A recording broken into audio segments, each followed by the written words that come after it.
You ask Tiger to solve. This deals with linear equations with one unknown. The final result is x equals -7. Let's solve it step by step. Simplify the expression. Expand the parentheses.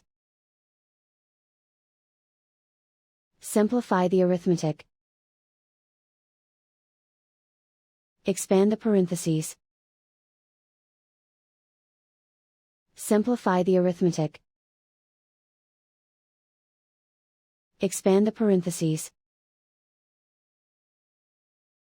Group like terms.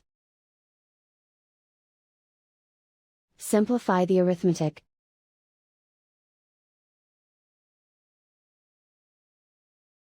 Expand the parentheses.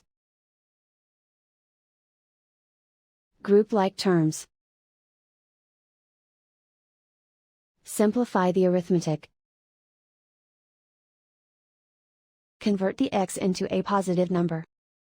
Multiply both sides by -1.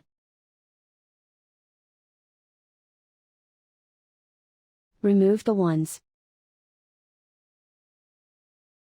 Simplify the arithmetic.